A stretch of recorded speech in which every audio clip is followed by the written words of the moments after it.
Bismillahirrahmanirrahim. Assalamualaikum warahmatullahi wabarakatuh. Mahasiswa yang sangat kami banggakan. Pada hari ini, perkuliahan kita perkuliahan yang ke-13. Kita akan mencoba untuk berdiskusi tentang populasi dan teknik pengambilan sampel. Di mana di perkuliahan sebelumnya kita sudah mencoba untuk menyusun proposal skripsi. Nah, kita sebelum masuk ke dalam materi pengolahan data untuk diteruskan menjadi skripsi, ada baiknya kita sesuai dengan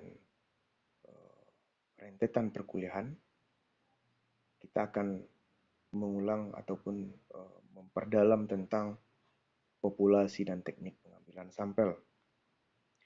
Nah, mahasiswa yang sangat kami banggakan, di mana perkuliahan pada saat ini kita lebih banyak dalam hal memperkuat pemahaman kita terhadap penulisan-penulisan ilmiah.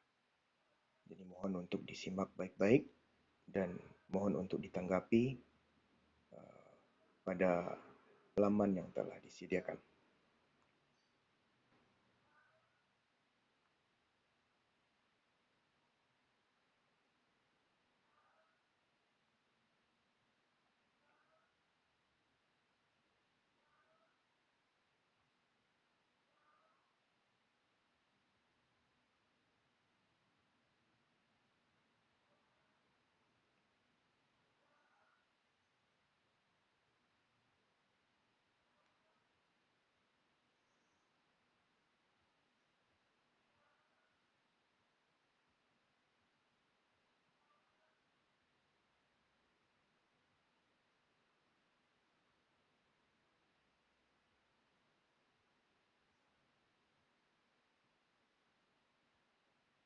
Nah, pada perkuliahan hari ini kita akan coba untuk melihat apa sebenarnya populasi dan teknik pengambilan sampel ini. Di mana populasi yang dimaksudkan dalam penelitian kita adalah wilayah ataupun secara cakupan keseluruhan tentang subjek yang mempunyai kuantitas atau jumlah dan memiliki ciri-ciri atau karakteristik di mana peneliti perlu untuk mempelajari kemudian untuk membuat sebuah kesimpulan. Nah, itulah yang disebut dengan populasi. Seterusnya, sampel di mana sampel ini adalah sebagian atau dari bagian dari jumlah dari karakteristik yang dimiliki oleh populasi tersebut. Jadi sampel adalah bagian apakah jumlah dan ciri dari populasi yang ada. Kemudian di mana sampel ini adalah representatif atau perwakilan dari populasi ini. Seterusnya kalau kita lihat dari diagram ini, bahwasanya sampel ini terletak di dalamnya populasi, di mana populasi adalah dikatakan sebagai n elemen atau true value. Kemudian sampling untuk estimate value-nya dipakai sampel di dalamnya berwarna hijau. Jadi beginilah gambaran secara umum keterkaitan antara populasi dengan sampel itu sendiri. Nah, seterusnya, apabila kita akan melaksanakan pengumpulan data, sebelumnya kita harus tahu jenis-jenis pengumpulan data itu apa-apa saja. Yang pertama adalah sensus. Sensus yang dimaksud ini adalah bagaimana kita mengumpulkan data-data dari semua elemen yang diselidiki. Jadi secara komprehensif, semua objek secara detail ya, semua gejala, semua kejadian atau peristiwa. Jadi betul-betul ini secara komprehensif menyeluruh. Nah, inilah dikatakan dengan sensus. Seperti saat ini, pemerintah dalam hal ini adalah Badan Statistik, Badan Pusat Statistik melaksanakan sensus penduduk secara online di tahun 2020, di mana pemerintah mengumpulkan seluruh data-data elemen dari masyarakat, dari personal-personalnya, mulai dari data diri sampai ke hal-hal berhubungan dengan pekerjaan. Nah, ini yang dikatakan dengan sensus. Kemudian eh, pengumpulan yang kedua yaitu dengan sampling, di mana sampling ini hanya mencatat atau menyelidiki sebagian dari objek atau gejala. Jadi tidak semuanya, hanya mencatat atau menyelidiki sebagian dari objek, gejala, atau peristiwa. Yang ketiga adalah studi kasus, di mana studi kasus ini adalah mengambil beberapa elemen dan masing-masing diselidiki secara mendalam dan terbatas. Jadi mengambil beberapa elemen saja kemudian diselidiki secara mendalam dan terbatas. Kemudian apa keuntungan dari sampling ini? Teknik sampling ini adalah pertama menghemat biaya, jadi kita lebih secara ekonomis, eh, baik biaya, waktu, dan tenaga, di mana biaya pastinya akan lebih murah karena kita tidak perlu untuk mengambil semuanya, cukup mengambil bagiannya saja, kemudian waktu juga akan lebih pendek, kemudian tenaga yang diperlukan lebih sedikit.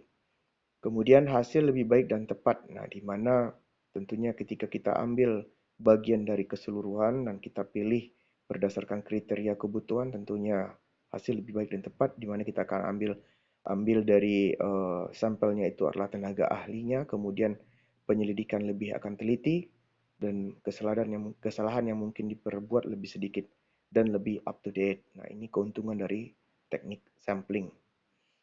Kemudian eh, teknik pengambilan sampel ini dilihat dari adanya probability sampling memberikan peluang ya yang sama pada setiap anggota populasi. Jadi memberikan apa saja peluang yang sama pada setiap anggota populasi. Ya ini simple random. Jadi secara sederhana, acak sederhana. Jadi memberikan peluang yang sama dengan metode acak sederhana, atau mungkin kita ambil secara berstrata atau kelas, atau mungkin dengan kita sampelnya dengan pengelompokan, atau mungkin dengan proporsi, mengambil proporsi masing-masing, atau dengan berlapis. Nah, ini uh, memberikan peluang yang sama, jadi kita bisa untuk memilih. Kemudian untuk non-probability sampling, yaitu di mana teknik ini tidak memberi peluang atau kesempatan sama bagi setiap anggota populasi. Kita bisa melihat berdasarkan tujuannya, kemudian berdasarkan jatahnya, kemudian berdasarkan kebutuhan, ya, atau mungkin berdasarkan masukan dari responden sebelumnya, atau menurut keinginan peneliti, atau mungkin secara sukarela. Jadi untuk teknik yang kedua tidak mempertimbangkan peluang atau kesempatan yang sama bagi setiap anggota populasi. Nah, untuk teknik pengambilan sampel ini tergantung dari kebutuhan pada saat kita melaksanakan penelitian. Jadi disesuaikan dengan kebutuhan. Kemudian ukuran sampel, di mana ukuran sampel ini menjadi hal-hal yang perlu untuk diperhatikan, di mana dalam tabel Craigie dan nomogram Heriking juga sudah bisa dilihat nantinya, di mana apabila populasi ini uh, kecil dari 100, maka diambil sampel adalah antara 30% sampai dengan 50%. Di mana N kecil dari 100, maka N sama dengan 30% sampai 50%. Nah, apabila populasi besar dari 100, maka sampelnya adalah antara 10% sampai dengan 30%, atau dengan perhitungan tertentu. Nah, untuk memudahkan kita bisa lihat berdasarkan tabel berikut, itu tabel for determining need size as of randomly. Jadi bisa dilihat di sini ada jumlah populasinya dengan N, kemudian ada sampel. Kalau populasinya adalah 10, maka sampelnya adalah 10.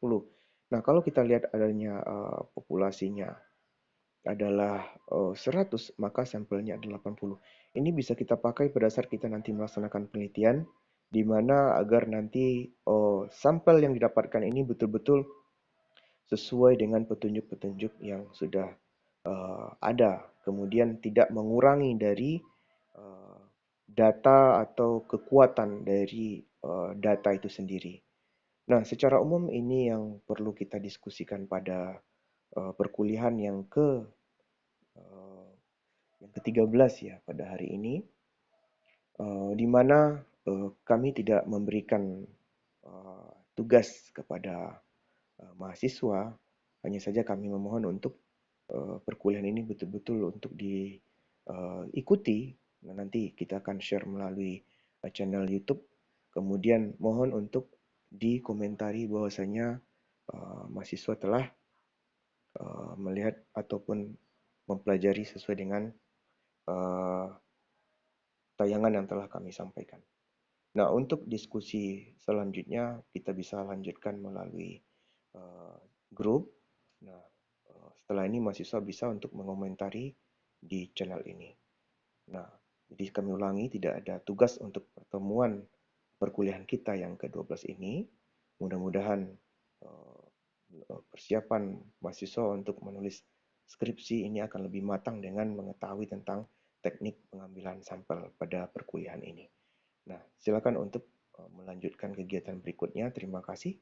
Demikianlah perkuliahan kita pada hari ini. Mudah-mudahan kita selalu sehat dan dalam lindungan Allah Subhanahu wa taala.